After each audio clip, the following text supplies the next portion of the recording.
Class के बच्चों को उनकी पाठ्य पुस्तक क्षितिज से देव द्वारा रचित सवैये और कवित्व इसका अर्थ समझा रहे हैं बच्चों।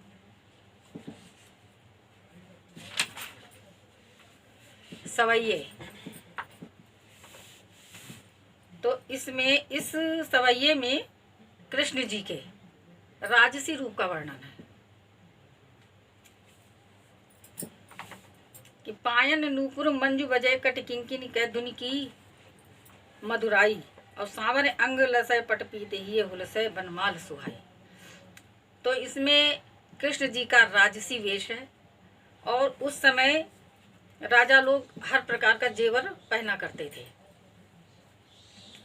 कि पायन नूपुर मंजू बजे कि पैरों में पायल है, मंजू बजे माने बड़ी सुंदर है और वो बज रही है कि पैरों में नूपुर माने पायल, तो पैरों में सुंदर पायल बज रही है और कट किंकिन कै धुनी की मधुराई और कमर में करधनी, किंकिन माने करधनी, तो करधनी जो है उसमें भी घुंघरू लगे हुए होते हैं। तो वो जो करधनी पहने हैं और चलते हैं तो उसमें बड़ी मधुर आवाज होती है। और सांवरे अंग लसय पट पीते ही हुलसय बलमाल सुहाई, और सांवरे उनका शरीर कैसा है, उनका सांवला, उनका रंग कैसा है, सांवला है, तो उनका शरीर पूरा सांवला है। तो सांवले शरीर के ऊपर पीला पट, पट माने दुपट्टा, कि वो सांवरे अंग लसय पट पीत, तो पीला वस्त्र धारण अपने सांवले शरीर पर वो पीला वस्त्र धारण किए हुए हैं। ये हुलसय बनमाल सुहाई, और उनके हृदय पर बनमाला बहुत ही सुंदर लग रही है। और माथे किरीट बड़े द्रग चंचल और मंद हंसी मुख चंद जुनाई। माथे किरीट बड़े द्रग चंचल, कह रहे उनके मस्तक पर मुकुट शोभायमान है और बड़े बड़े नेत्र, बड़े चंचल हिरणी के समान चंचल नेत्र हैं, बड़े बड़े और चंचल नेत्र हैं। और मंद हंसी और मंद मंद मुस्कुरा रहे हैं, तो ऐसा मालूम देता है कि उनके मुख उनका कैसा लग रहा है, जुन्हाई, जुन्हाई माने चंद्रमा, तो उनका मुख जो है चंद्रमा के समान लग रहा है। और जय जग मंदिर दीपक सुंदर और श्री ब्रज दूल्हु देव सहाय, तो कह रहे जय जग मंदिर दीपक सुंदर, जय माने संसार के, माने सारा संसार उनकी वंदना करता है, उनकी जय जयकार करता है। तो जग मंदिर दीपक सुंदर मतलब पूरे संसार के वो क्या है, दीपक हैं, पूरे संसार को प्रकाशित करने वाले दीपक के समान भगवान श्री कृष्ण की सभी लोग जो है उनकी जय जयकार करते हैं। ब्रज दूल्हा देव सहाय, कहने वो ब्रज के दूल्हा, ऐसा मतलब जैसे कि लगता है कि वो पूरे ब्रज के दूल्हा हैं, क्योंकि सारी गोपियां, सारे जड़ चेतन सभी उनसे प्रेम करते थे। तो दूल्हा का मतलब कोई दूल्हा ही नहीं, जो स्वामी होता है, तो वो चर अचर सबके स्वामी है। तो ऐसा मालूम देता है कि पूरे ब्रज के वो स्वामी है। अब कवित्व, डार दुम पलना बिछौना नव पल्लव के और सुमन झुंगुला सोहे तन छवि भारी दे। अब इस कवित्व में बसंत को कामदेव का पुत्र बनाया गया है और उसी प्रकार से इसमें अनुराग, आसक्ति इसमें दिखाई गई है। तो अनुराग का मतलब होता है प्रेम। तो इसमें ये दिखाया गया है कि प्रकृति का अनुराग, प्रकृति का प्रेम कैसा होता है और कौन कौन उसके सहभागी होते हैं। प्रकृति किसको मतलब पति मानती है, किसी को पत्नी मानती है, और प्रकृति में सारे रूप आ जाते हैं, आभूषण से लेकर वस्त्र तक। तो इसमें प्रकृति का बहुत ही सुंदर वर्णन दिखाया गया है कि डार द्रुम पलना बिछौना नव पल्लव के और सिमन झूला सोहे तन छल प्यार भारी है। कि बसंत जो है, बसंत तो अपने आप में ही एक खूबसूरत है। उसकी खूबसूरती का वर्णन प्रकृति के द्वारा हम लोग देखते हैं।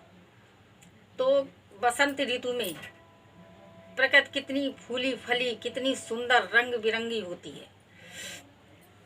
तो उस वसंत का वर्णन करना एक बहुत ही कठिन है, अपने शब्दों में उसका वर्णन किया जाना असंभव है। तो क्या उस समय क्या होता है कि डार दुर्म परना बिछौना लव पल्लव के और सुमन झिंगुला सो है तन छवि भारी दे। कि बसंत जो है वो मदन, मदन माने कामदेव, कि कामदेव का पुत्र है, उसको पुत्र रूप में यहाँ पर दिखाया गया है। तो डार द्रुम पलना, द्रुम माने वृक्ष और डाल माने, डार माने डाल। तो कह रहे हैं कि जैसे कि बच्चे को झुलाने के लिए एक पालने की आवश्यकता होती है, बच्चे को पालने में डालकर उसको झुलाया जाता है। तो ऐसे ही बसंत रूपी बच्चे को झुलाने के लिए क्या है कि वृक्ष की डाल पर 9 पल्लव के बिछौना। तो उसमें मतलब क्या होता है, बसंत में सब पतझड़ हो चुका होता है, वृक्षों पर नए नए सुंदर सुंदर कोमल कोमल पत्ते एकदम भर जाते हैं, सारी डालें एकदम बिल्कुल डालें नहीं दिखाई देती, पत्ते पत्ते दिखाई देते हैं। तो ऐसा मालूम देता है नव पल्लव यानी नए नए पत्तों का बिछौना, क्योंकि पालने में बिछौना होता है। पालना ऐसे तो डाला नहीं जाता है, उस पर सुंदर सुंदर गद्दियाँ है, सुंदर सुंदर उस पर चादरें सब बिछा के बच्चे को लिटाते हैं। तो ऐसे ही नव पल्लव जो है, ऐसा लगता है कि नव पल्लवों का बिछौना बिछा हुआ है। वृक्षों की द्रुम, द्रुम माने डालें, तो डार द्रुम पलना बिछौना नव पल्लव के और सुमन झिंगुला सो है तन छवि भारी दे। तो कह रहे हैं कि नए नए सुंदर सुंदर कोमल पत्तों से वृक्षों की डालों पर जो है वो पलना, जैसे कि पालने में बिछौना बिछाया जाता है, ऐसे वो पत्ते बिछे हुए हैं। और सुमन झिंगुला, और फिर क्या है उस पर जो फूल लगे हुए हैं। तो जैसे कोई झिंगोला माने वस्त्र जो बच्चों को पहनाया जाता है, झबला बोलते थे पहले, तो वो ढीला ढीला होता है कपड़ा। तो वो भी रंग बिरंगे फूलों से खूब, मतलब उसको ऐसा कपड़ा पहनाया जाता था खूब रंग बिरंगे फूलों वाला हो, बच्चों को ऐसे ही कपड़े पहनाए जाते हैं। तो ऐसा लगता है कि जो तरह तरह के फूल खिले हुए हैं, तो उन फूलों का झिंगोला यानी वही ढीला वस्त्र उसके शरीर पर शोभायमान हो रहा है। बहुत ही सुंदर छवि है उसकी, उसका वर्णन नहीं किया जा सकता है। पवन झुलावे केकी कीर बतरावे देव, कह रहे हैं कि पवन झुलावे, और फिर क्या होता है हवा चलने लगती है। तो जब जैसे कि पालने को झोंक देने के लिए उसको झोंक दी जाती है, तो कह रहे हैं कि जैसे कि पालने को मतलब औरतें हैं, कोई हैं अपने उसमें उसको झुलाती हैं। तो कह रहे हैं कि ऐसा मालूम देता है कि पवन उस झूले को, जब डालें हिलती हैं, जब हवा चलती है, तो ऐसा लगता है कि उस पालने को हिला रही हैं। क्योंकि जब पालने में बच्चा लेटा होता है तो उसको झुलाते हैं, तो ऐसे लगता है कि हवा जो है अपने झोंके के द्वारा उस पालने को झुला रही है।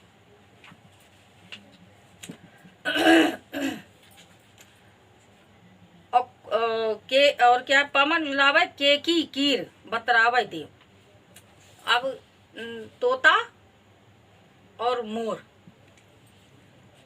केकी कीर बतरावे देव, और जो ये बोलते हैं, मोर भी बोल रहे हैं, तोते भी बोल रहे हैं। तो जैसे जब बच्चा पालने में लेटा होता है, औरतें खड़ी होती हैं, उसको झुलाती हैं, आपस में बातचीत भी करती जाती हैं, तो ऐसा लगता है कि वो तोते और मोर आपस में बातें कर रहे हैं। कोकिल हलावे हुलसावे कर तारी दे, और कोयल हलावे हुलसावे कर तारी दे। और कोयल ऐसा लगता है कि वो जब मीठी बोली में बोलती है तो ऐसा प्रतीत होता है जैसे बच्चे को खिलाने के लिए बहुत लोग खिलाते हैं, उसको प्यार करते हैं। हुलसावे माने प्रसन्नित, अपने मन में वो प्रफुल्लित होते हैं, प्रसन्न होते हैं। बच्चे को देख करके माएँ जो हैं बहुत ही प्रफुल्लित होती हैं, उनके मन में जो है बड़ा प्यार आता है बच्चे के लिए। तो ऐसे ही कोकिल जो है हलावे है और हुलसावे करतारी दे, तो वो भी जो है कोयल जो है वो भी उसका पालना हिला रही है और मन में बड़ी गदगद हो जा रही है और क्या कर रही, लग रहा है जैसे कि ताली बजा करके बच्चे को खिलाती है।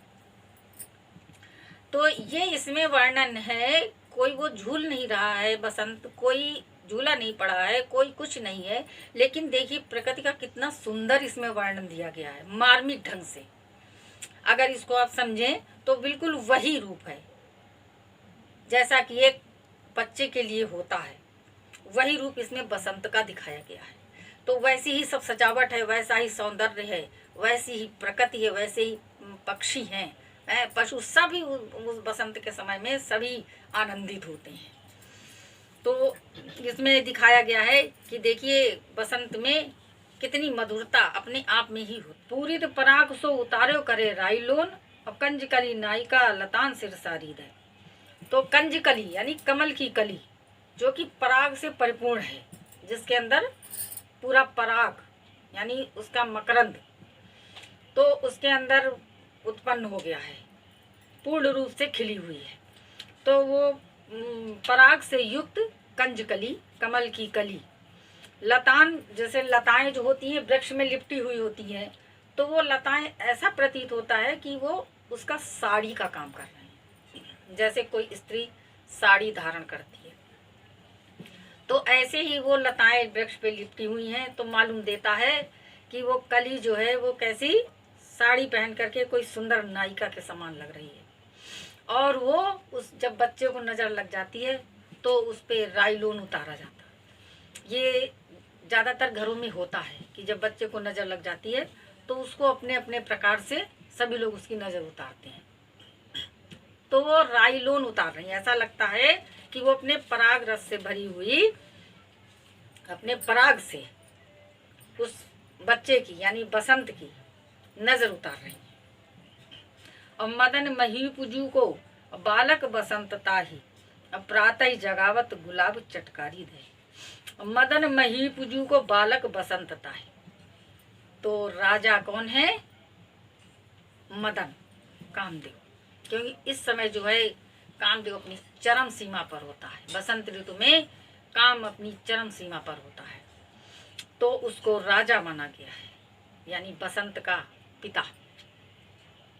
तो कह रहे हैं कि राजा जैसे कि अपने बच्चे को जगाता है तो बड़े प्यार से जगाता है। कोई भी माँ बाप है, सुबह जब बच्चा सोता होता है तो उसको एकदम से डांट के फटकार के या मार हिला जुला के उसको नहीं उठाते हैं, बड़े प्यार से उसको ताली बजाकर चुटकी बजाकर गालों में प्यार करके इस तरीके से बच्चे को जगाते हैं। तो ऐसे ही कामदेव राजा जो हैं वो अपने बसंत को ऐसा मालूम देता कि प्रातः जगावत गुलाब चटकारी दे, कि प्रातः काल जो है गुलाब चटक गए हैं, गुलाब खिल गए हैं। तो ऐसा मालूम देता है कि वो राजा जो है अपने बेटे को जगाने के लिए चुटकियां बजा रहे हैं, कि चुटकी बजा करके प्रातः काल बसंत को बसंत रूपी बालक को जगा रहे हैं बड़े प्यार के साथ। अब अगला कवित्त है जिसमें कि संपूर्ण आकाश मंडल का, तारों और चंद्रमा से युक्त आकाश मंडल की सुंदरता का इसमें वर्णन किया गया है कि उसकी परछाया जब है समुद्र में पड़ती है तो कैसा लगता है। कि फटिक सिलानी सो सुधार्यो सुधा मंदिर उदद दधिको सो अधिकाय उमगे आनंद। तो समुद्र होता है, तो समुद्र में के किनारे किनारे जो स्फटिक के पत्थर होते हैं, स्फटिक की बड़ी बड़ी शिलाएं यानी पत्थर, शिला होती है पत्थर को कहते हैं, तो वो बनी हुई हैं। तो सुधार्यो सुधा मंदिर, तो ऐसा लगता है कि जैसे अमृत के मंदिर की सुरक्षा के लिए वो दीवारों का कार्य कर रहे हैं। जैसे चारों तरफ किसी चीज की सुरक्षा करने के लिए चारों तरफ दीवार का घेरा बना दिया जाता है, तो ऐसा लगता है कि स्फटिक की जो दीवारें हैं, पत्थर है, वो सुधा मंदिर सुधा माने होता है अमृत, तो सुधा मंदिर सुधारो और समुद्र, तो कहने सुधा माने अमृत का, तो जैसे कि किसी अमृत की रक्षा की जा रही हो, तो स्फटिक मणि का मतलब बर्तन है और उसमें अमृत की रक्षा की जा रही है। तो ऐसे ही समुद्र की रक्षा करने के लिए ये शिलाएं, चारों तरफ शिलाएं बनी हुई हैं। उदर दधिको सो अधिकाय उमगे आनंद, और उदधि दधिको सो, तो उदधि माने समुद्र, दधि माने होता है दही, तो मतलब जल कैसा लग रहा है, श्वेत। तो कह रहे उदर दधिको सो अधिकाय उमगे आनंद, तो वो एकदम ऐसा लग रहा है कि जैसे जब रात्रि में जब आकाश की तारों की सबकी जब उस पर छाया पड़ती है वो, और चांदनी रात में जल जो है वो श्वेत लगता है कि जैसे दही के समान।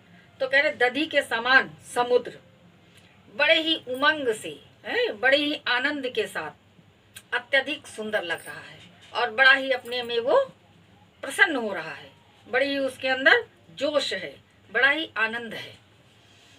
और बाहर ते भीतर लो भीत न दिखावे देव, और दूध को सो फेन फैल्यो आंगन परस।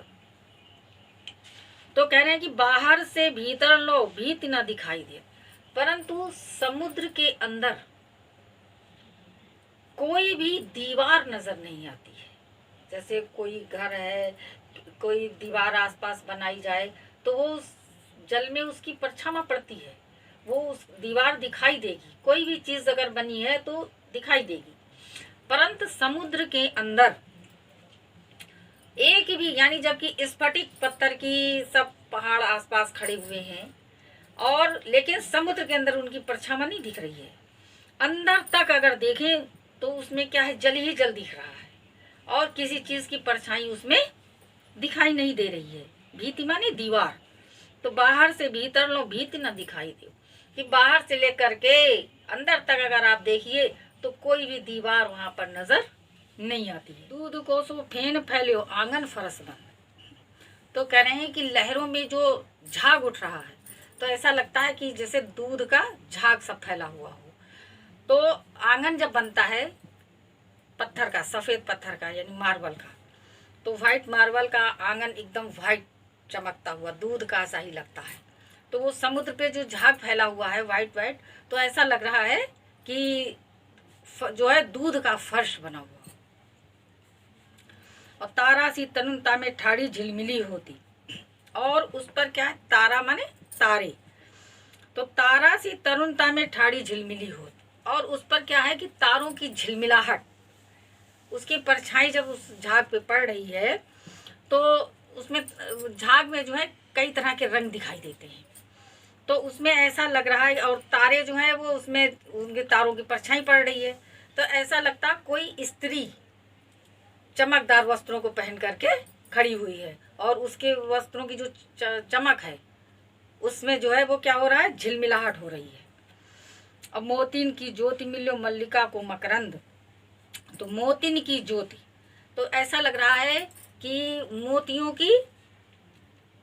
मोतियों का जो प्रकाश चमक है, ज्योति माने प्रकाश, तो मोतियों की ज्योति मिलो मल्लिका को मकरंद, तो ऐसा मालूम देता है कि मोतियों की कांति है, मोतियों की ज्योति जो है वो सब तरफ झिलमिला रही है।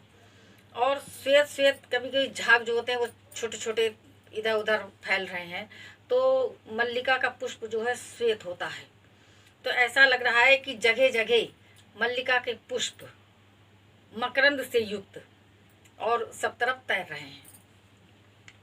आरसी से अंबर में आभा सी उजारी लगे, तो कह रहे हैं आरसी माने दर्पण होता, आईना, तो आरसी से अंबर में, तो आकाश कैसा लग रहा है, दर्पण के समान, और उसमें जो उसकी कांति जो है आभा सी उजारी लगे, और उसकी कांति जो है बहुत ही उजली, क्योंकि दर्पण जो है बिल्कुल स्वच्छ होता है, एकदम साफ होता है, तो ऐसा ही लग रहा है कि अंबर जो है दर्पण के भांति एकदम स्वच्छ आभा से युक्त है।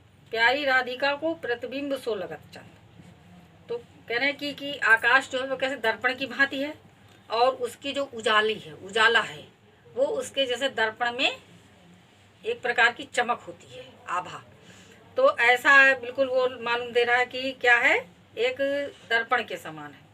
और प्यारी राधिका को प्रतिबिंब सो लगत चंद, और प्यारी राधिका को जो चांद की परछामा जो उस समुद्र पर पड़ रही है, तो राधिका को ऐसा लग रहा है कि प्यारी राधिका को प्रतिबिंब सो लगत, कि उनका ही अपना ही प्रतिबिंब उसमें दिखाई दे रहा है, क्योंकि राधा का मुख भी बहुत ही सुंदर है, चंद्रमा के समान। तो जैसे कि दर्पण में अगर अपना मुख देखें तो राधा को ये लग रहा है कि चांद भी अपना मुख जो है इसमें समुद्र के जल में उसकी परछावा पड़ रही है, और एक बड़ा प्रकाश जब चांद का पड़ता है उसे परछावा समुद्र पर, तो एक बड़ी आभा कांति सी होती है। तो ऐसा लग रहा है कि राधा को अपना प्रतिबिंब भी जैसे उसमें चांद में नजर आ रहा है, क्योंकि राधा का भी मुख चंद्रमा के समान है। तो कह रहे प्यारी राधिका को एक प्रतिबिंब के समान चांद जो है वो प्रतीत हो रहा है। अब ये पाठ यहीं पर समाप्त होता है। हमारी वीडियो आपको पसंद आई हो तो वीडियो को लाइक कर दें और चैनल को सब्सक्राइब करके बेल आइकन दबा दें।